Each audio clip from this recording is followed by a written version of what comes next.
Betrayed by America. During World War II, the American government forced thousands of Japanese Americans from their homes and imprisoned them in internment camps. This is the story of one boy who was there, by Kristen Lewis. As you read, what led to the internment of Japanese Americans?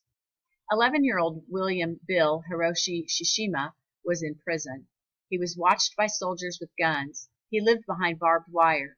Beyond the wire, thousands of acres of unforgiving wilderness served as a brutal reminder that escape was pointless. It was hard to believe how abruptly Bill's life had changed. Only 3 months earlier, he was scarfing down tacos with his friends, playing baseball after school, going on picnics with his family, and spending his extra pennies on the latest comic books. But then the President of the United States signed an order for Bill and his family, along with some 120,000 others, to be rounded up like criminals. They were forced to leave their homes and sent to live in faraway internment camps. This happened not because they had committed any crime. They had broken no laws. They had done nothing wrong. This happened simply because they were Japanese American. Trouble on the way. Bill was born in 1930 in Los Angeles, California. The 1930s were a time of widespread unemployment and poverty, known as the Great Depression.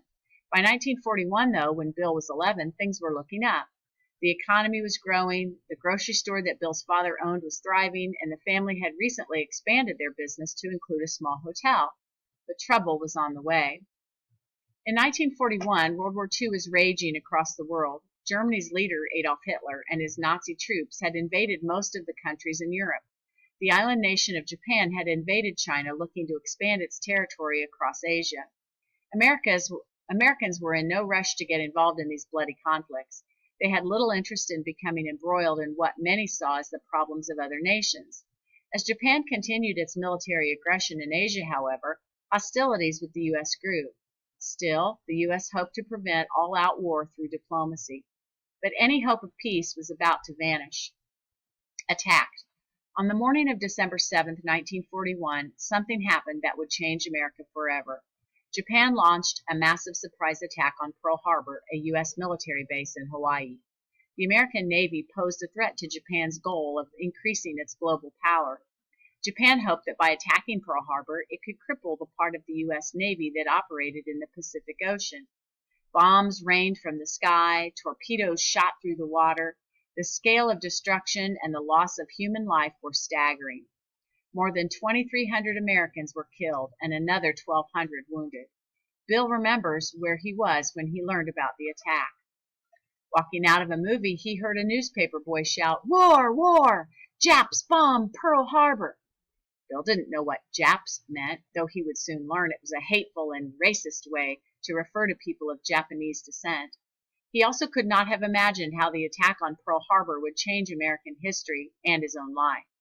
Just one day after Pearl Harbor, the U.S. declared war on Japan and entered World War II. Mistrust and suspicion. Throughout American history, newcomers have often been viewed with mistrust and suspicion. It was no different for the Japanese immigrants. By the early 1900s, a large number had settled on the West Coast. They faced enormous prejudice. It was illegal for them to own property or become citizens. This was still the case as Bill was growing up. Bill and his siblings were U.S. citizens because they were born in America. But Bill's parents, who had come from Japan, couldn't even buy the building that housed their grocery store. The bombing of Pearl Harbor fanned the flames of prejudice. Rumors flew that Japanese Americans were loyal to Japan, that they were spies planning another attack on American soil. There was no evidence that such rumors were true. In fact, a military report in January 1942 stated that less than 3% of Japanese Americans posed a potential threat to the U.S., and authorities were already monitoring those individuals. Yet, as news came in about the gruesome battles and the growing number of casualties in the war, fear about Japanese Americans turned to panic. Get 'em out. At the time of Pearl Harbor, about 127 Japanese Americans lived in the mainland USA, mostly in California. After the bombing, many members of the public and the media began calling for anyone of Japanese ancestry, citizen or not, to be removed from the West Coast. "Get 'em out," read one headline in West Seattle Herald. "They are a dangerous element, whether loyal or not," said U.S. Army Lieutenant General John DeWitt. Some argued that such sentiments went against everything the U.S. stood for. our principles of equality and justice. Others insisted that it was because it was a time of war, extreme measures were justified. One journalist wrote that if any Japanese American were allowed to remain free in the U.S., quote, it might spell the greatest disaster in history, end quote. In February 1942, President Franklin Delano Roosevelt signed Executive Order 9066. History would come to regard this order as one of America's most shameful acts. Executive Order 9066 gave the military the power to remove all Japanese Americans, every man, woman, and child, from the West Coast and relocate them to internment camps in remote parts of the U.S. Crowded, smelly, dusty. By spring, signs had appeared in Bill's neighborhood ordering all persons of Japanese ancestry to report to a local church by noon on May 9th. The instructions said to bring bedding, clothes, utensils, and personal effects, but no more than could be carried. The instructions did not say where they would be going or how long they would be gone. In the coming days, Bill's family scrambled to sell their belongings. They gave up the lease on their store and hotel. They tried to sell the family truck, but no one would buy it, so they had to give it away. Similar scenes played out up and down the West Coast as Japanese Americans prepared for their forced incarceration. They sold what they could, houses, furniture, cars, often getting only a fraction of what they paid originally. At the church, Bill and his family joined dozens of others. Many wore their best clothes, mothers in floral dresses, fathers in neatly pressed suits, small children clutched their mothers' hands, wearing their finest coats, and bewildered expressions. Eventually, everyone was loaded onto buses and taken on to the Santa Anita racetrack, one of 16 so-called assembly centers. These assembly centers were makeshift accommodations in fairgrounds, racetracks, and other large spaces where Japanese Americans were to be held, while more permanent relocation camps could be built. Conditions at the racetrack were dismal, crowded, smelly, dusty. Bill's grandparents had to sleep in the horse stalls, which reeked of manure. One day, Bill got lost trying to find the bathroom. It was so embarrassing, he remembers. I ended up wetting my pants. I'll never forget that.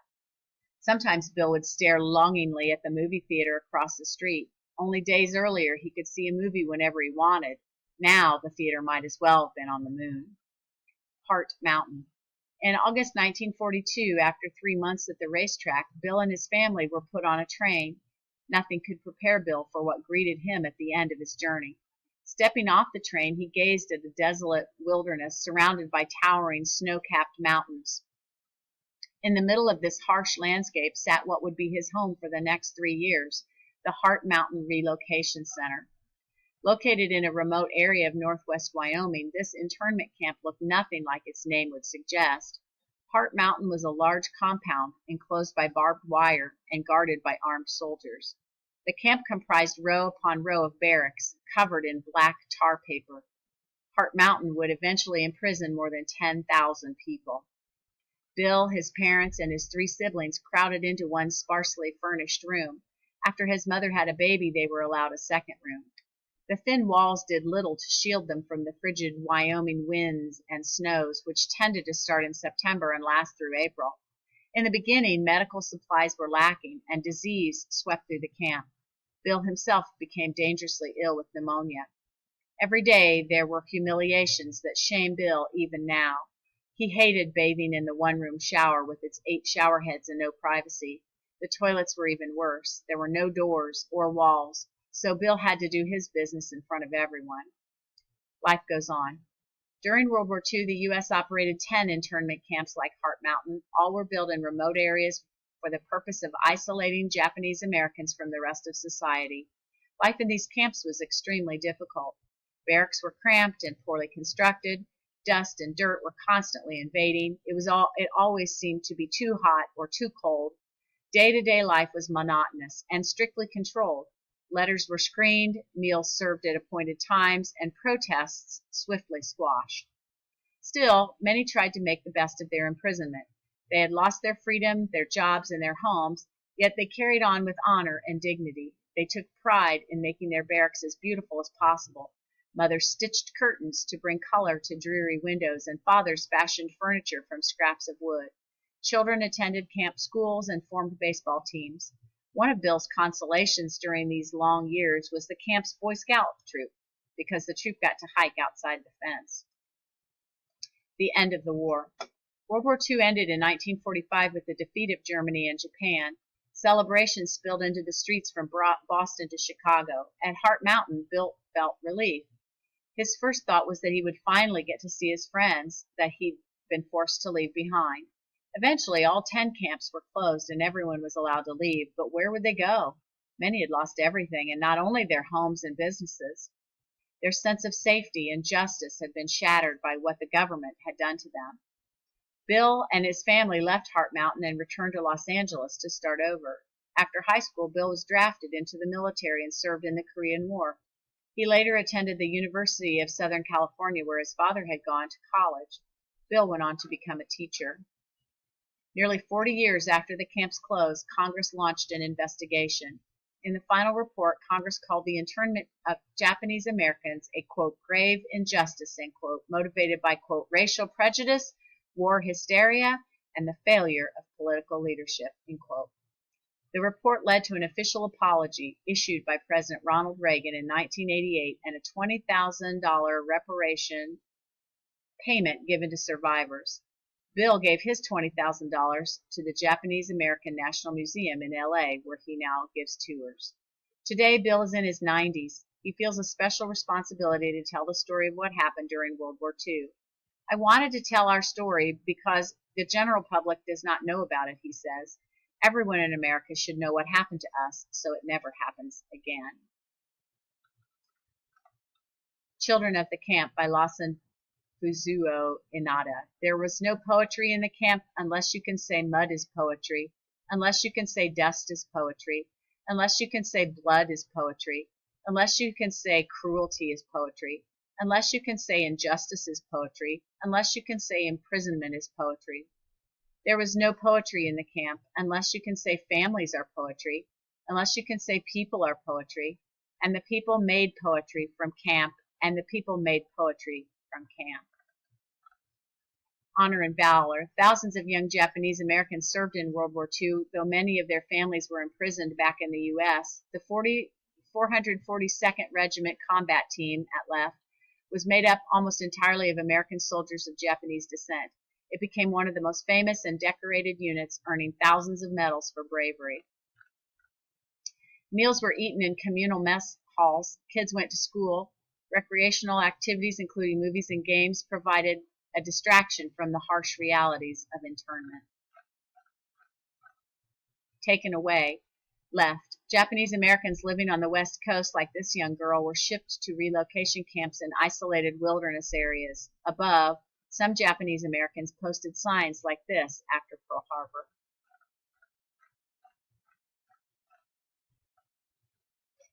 Japanese surprise attack on the Pearl Harbor military base in Hawaii shocked and horrified Americans. Japan wars on U.S. and Britain. Makes sudden attack on Hawaii, heavy fighting at sea reported. The Shishima family at Heart Mountain Relocation Center in Wyoming, 1944. Narrative nonfiction. Reads like fiction, but it is all true.